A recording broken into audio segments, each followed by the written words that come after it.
Hello, geeks. Say my name, say my name. You know you wanna. Shazam!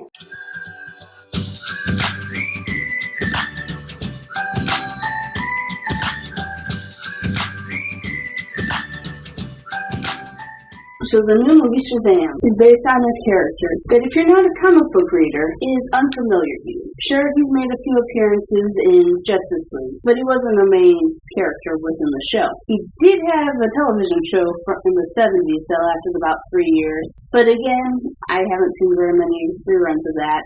I'm not really sure how many people that aren't comic book readers know of Shazam. I knew of him, I've heard of him before, but I didn't really know much about him. So going into this movie, I was pretty much clueless.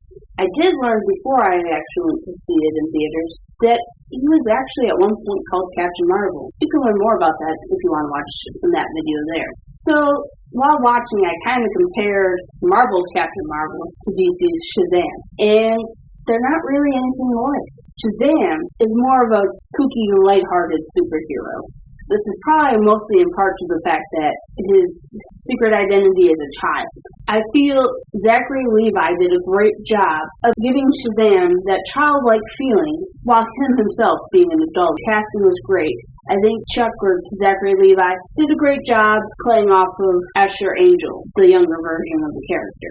Now, that being said, the visual effects weren't as stunning as Captain Marvel. It felt more like something that was shot in the 1990s or early 2000s. It just had that kind of feel to it.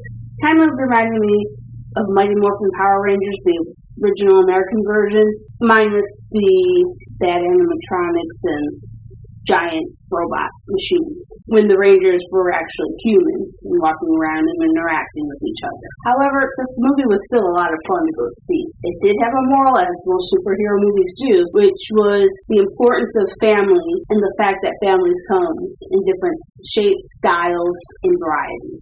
This definitely wasn't your typical DC movie, because the DC movies tend to be a little bit darker and more serious. This definitely wasn't. Again, I think it was because of the fact that the superhero Shazam, in reality, is just a child himself. So that kind of changed the dynamic of this movie. If I had to choose to only be able to watch one, I would have probably watched Captain Marvel again. But this still was a really enjoyable film, and definitely lifted your spirits to go see. If you haven't seen it already, go check it out. On a scale of 5, give it a 3.5. It was enjoyable, but I'm not really sure if it has the rewatchability. If you've seen this movie already, let me know what you think.